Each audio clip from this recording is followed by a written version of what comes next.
새벽 예배 오신 동안교회 성도 여러분, 주님의 이름으로 사랑하고 축복합니다.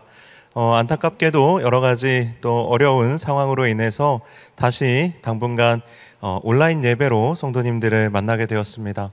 각자의 자리에서 또 아쉽지만 더 뜨거운 마음으로 또 함께 예배에 참여해 주시고 또 교회와 또 성도님들을 위해서 여러분들 더 많이 기도해 주시면 감사하겠습니다. 우리 다 같이 주기도문으로 새벽 예배를 시작하도록 하겠습니다.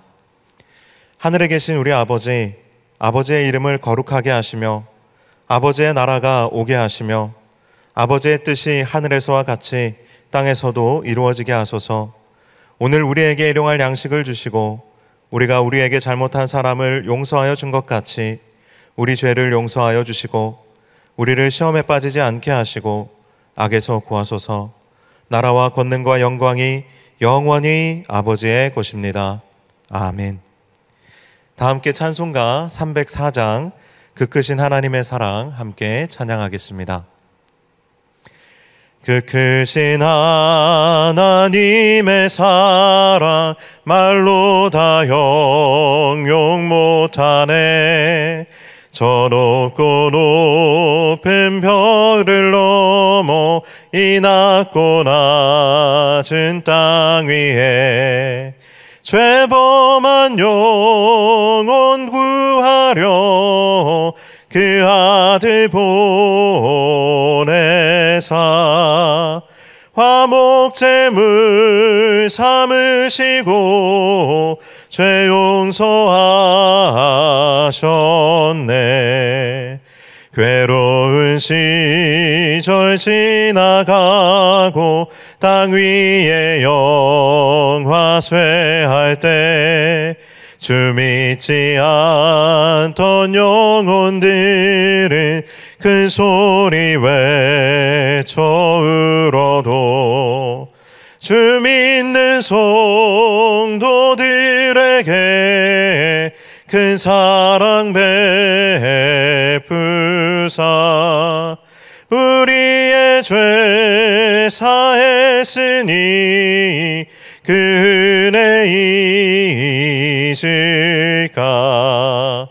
하늘을 두루마리 삼고 바다를 먹물 삼아도 한없는 하나님의 사랑 다 기록할 수 없겠네. 하나님의 크신 사랑 그 어찌 닿았을까.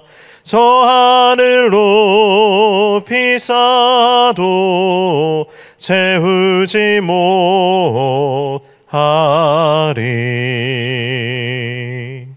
아멘.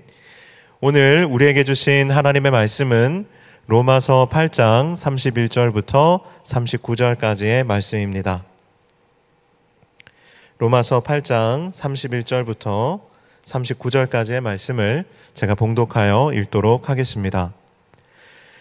그런즉 이 일에 대하여 우리가 무슨 말하리요? 만일 하나님이 우리를 위하시면 누가 우리를 대적하리요?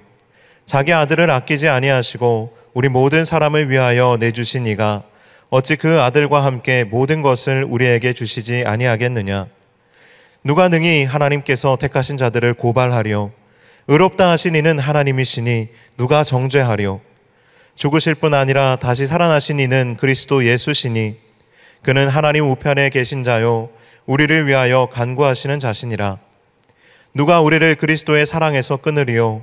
환난이나 곤고나 박해나 기근이나 적신이나 위험이나 칼이랴. 기록된 바 우리가 종일 주를 위하여 죽임을 당하게 되며 도살당할 양같이 여김을 받았나이다 함과 같으니라. 그러나 이 모든 일에 우리를 사랑하시는 이로 말미암아 우리가 넉넉히 이기느니라. 내가 확신하노니 사망이나 생명이나 천사들이나 권세자들이나 현재일이나 장래일이나 능력이나 높음이나 기품이나 다른 어떤 피조물이라도 우리를 우리 주 그리스도 예수 안에 있는 하나님의 사랑에서 끊을 수 없으리라. 아멘. 함께 기도하시겠습니다.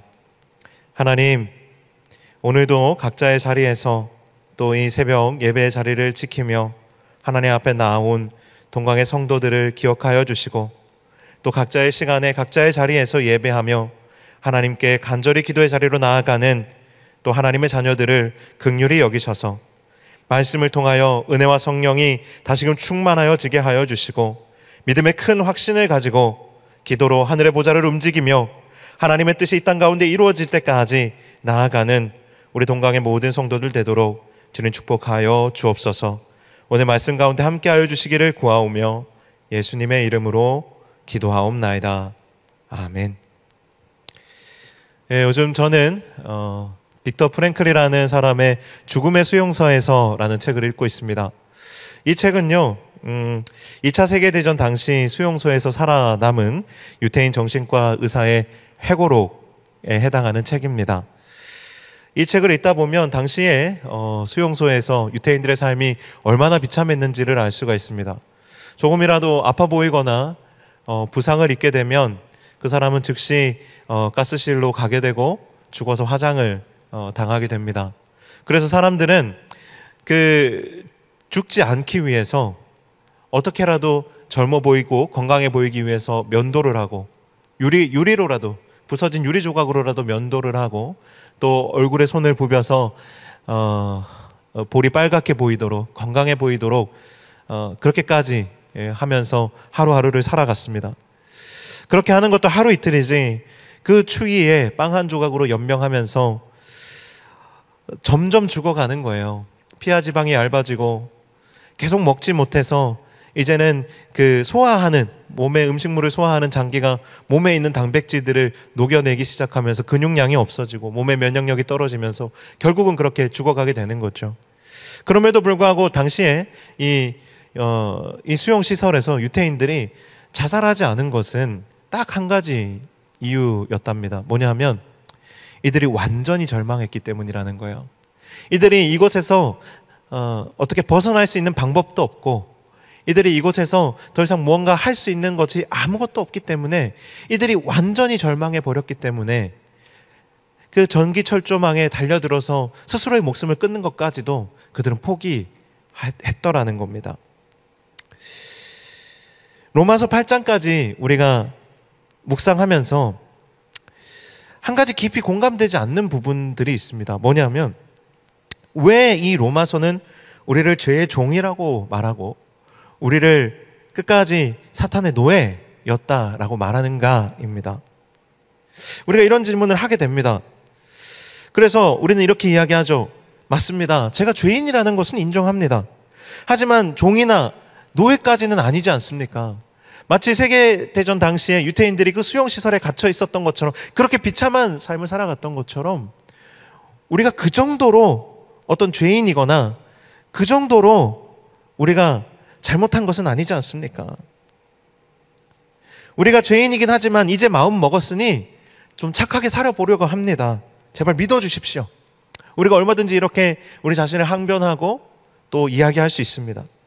하지만 여러분, 이 한 가지 확실한 것은 성경은 그렇게 만만한 책이 아니라는 겁니다. 인간에 대한 깊은 통찰 없이 그저 즉흥적으로 떠오르는 생각을 가지고 기록된 책이 아니라는 것이죠.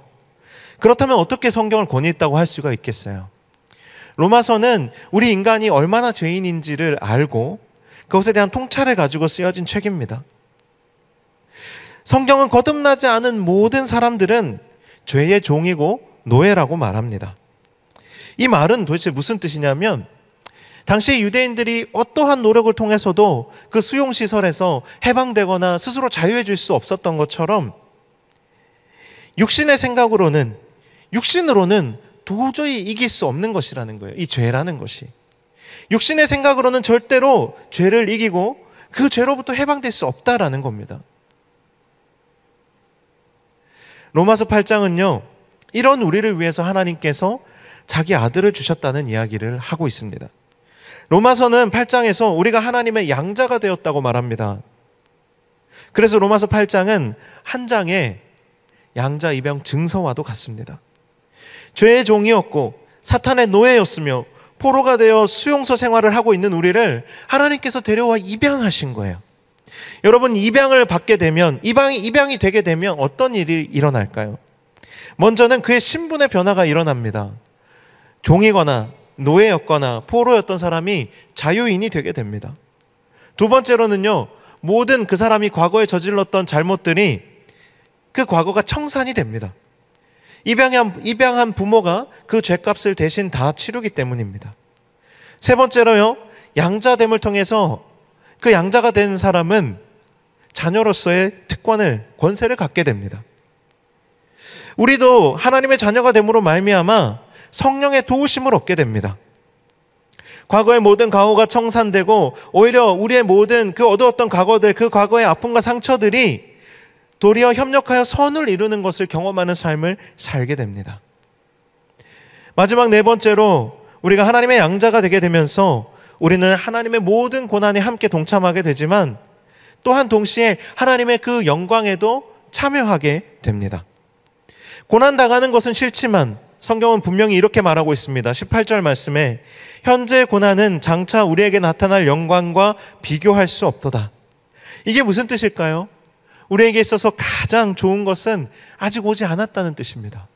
우리가 이 땅에서 신앙생활을 해 나아가는 동안에 우리가 많은 고난, 때로는 핍박을 받게 되지만 하나님께서는 그 고난과 핍박을 통과했을 때에 비로소 하나님의 자녀에게 주시는 영광을 우리가 얻게 될 것을 말씀하고 계시는 것입니다. 그래서 그리스도인은 늘 살아가면서 이것을 기억해야 합니다. 내 인생의 가장 좋은 때는 아직 오지 않았다. 나에게 있어서 가장 좋은 때는 아직 오지 않았다. 왜냐하면 하나님께서 그 때를 아직 준비하고 계시기 때문이죠. 장차 우리에게 나타날 영광과 지금의 우리가 받고 있는 고난은 가히 비교할 수 없을 정도로 그 영광이 너무나도 크다라는 것입니다. 오늘 우리가 읽은 로마서 8장의 후반부는요, 바로 이 입양 증서의 효력이 얼마나 강력한 것인지를 보증해주는 보증서에 해당합니다. 오늘 로마서 8장 31절부터 39절까지 이 내용은요, 한마디로 하나님의 입양 증서의 보증서예요.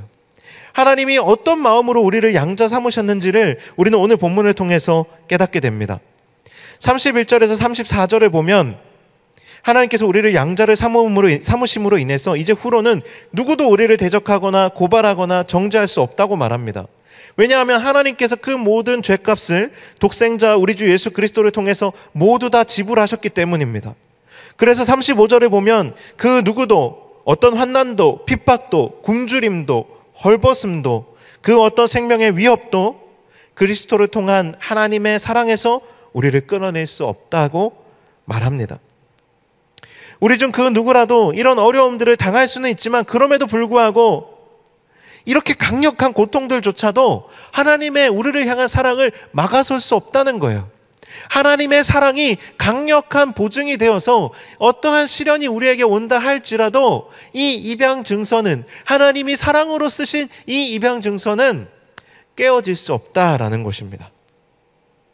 로마서는 오히려 이 정도는 넉넉히 이긴다고 선포합니다.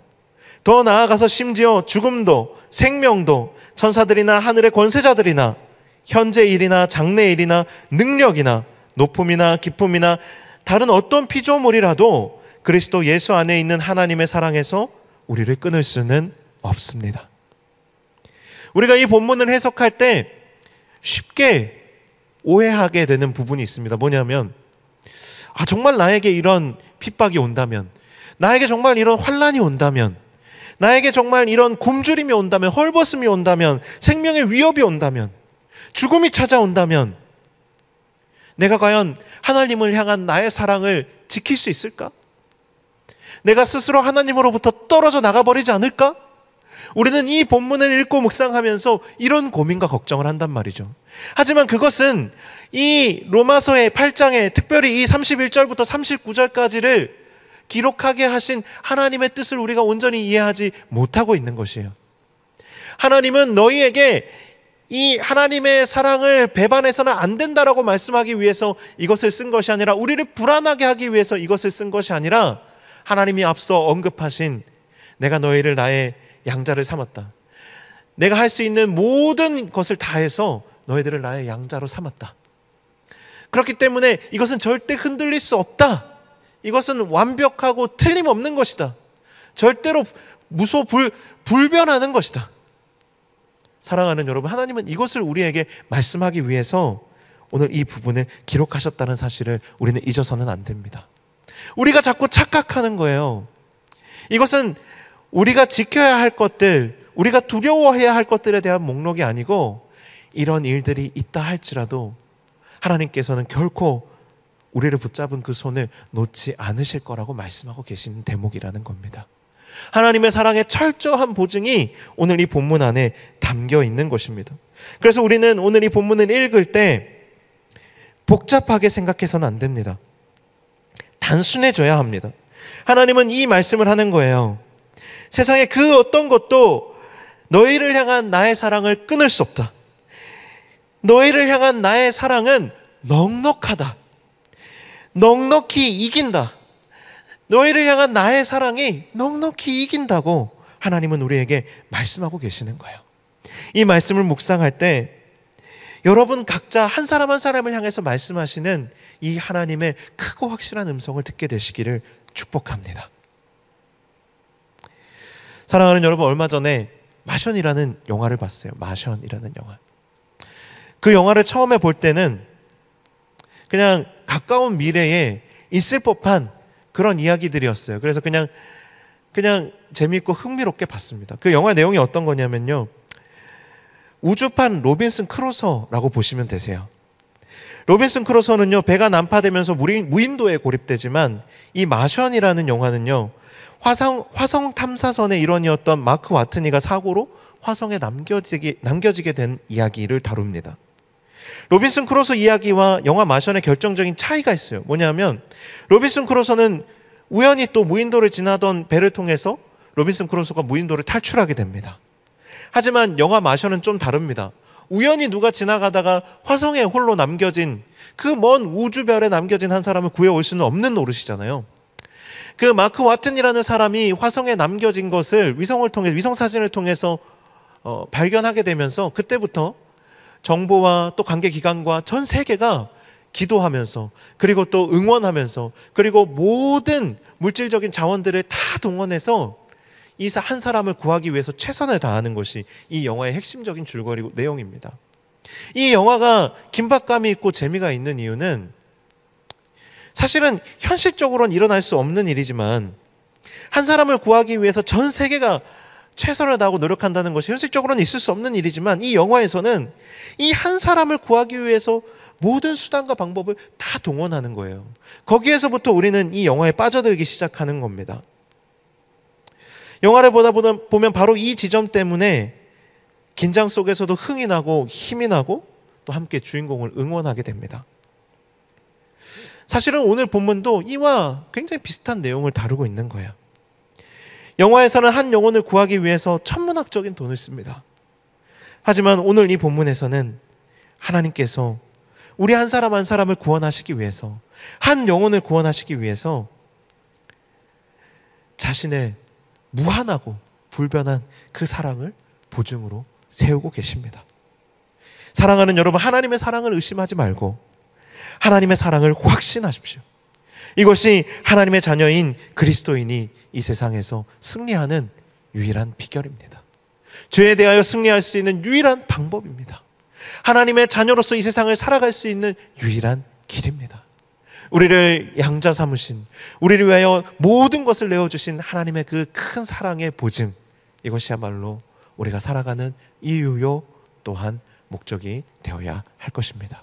사랑하는 여러분, 오늘 하루를 살아가실 때에 하나님의 이 큰 지지와 격려가 우리를 온전한 그리스도인으로 살아가게 하는 가장 큰 동력이요 힘이 될 수 있기를 예수 그리스도의 이름으로 간절히 축원합니다. 아멘. 우리 함께 기도로 마치도록 하겠습니다. 사랑이 많으신 하나님 아버지, 우리 한 사람 한 사람은 연약하여서 우리가 거듭났다라고 고백하지만 그럼에도 불구하고 또 죄 가운데 살아갈 때가 참으로 많습니다. 하나님, 다시금 하나님의 크신 이 사랑의 언약 앞에서 다시금 우리의 몸과 마음을 새롭게 할 수 있는 이 시간이 되게 하여 주시고, 하나님의 사랑의 큰 확신 가운데에 다시 일어나서 그리스도인으로서 하나님의 자녀로서 살아갈 수 있는 용기를 다시금 얻게 되는 이 새벽이 되게 하여 주시옵소서. 하나님, 코로나로 인하여서 여러 가지 어려움 가운데 우리의 활동과 또 삶이 제약을 당하고 있습니다. 또 예배가 또 어려움을 겪고 있습니다. 우리의 신앙생활이 어려움을 겪고 있습니다. 하나님, 환경과 상황을 우리가 외면할 수 없지만 하나님의 크신 사랑 안에서 그 무엇도 끊어버릴 수 없는, 절대 놓지 않으시는 하나님의 그 손을 우리가 다시금 기억하며 하나님, 우리가 있어야 할 자리로, 또한 하나님 우리가 나아가야 할 그 길로 하나님 우리가 나아갈 수 있도록 용기 낼 수 있도록 도와주시옵소서. 이제는 우리 주 예수 그리스도의 은혜와 아버지 하나님의 놀랍고 크신 사랑과 성령의 교통하심이 다시금 우리의 힘으로, 능력으로 나아가는 것이 아니라 하나님의 사랑으로 돌아와 하나님의 크신 사랑을 힘입어 다시금 하나님께로, 또 이 세상 가운데로 나아가기를 소원하고 다짐하는 여기에 모인 또 함께 예배하는 모든 동강의 성도들 위해, 이들의 삶의 터전 위에, 이들의 가정 위에 이제로부터 영원토록 함께 하시기를 간절히 축원하옵나이다. 아멘.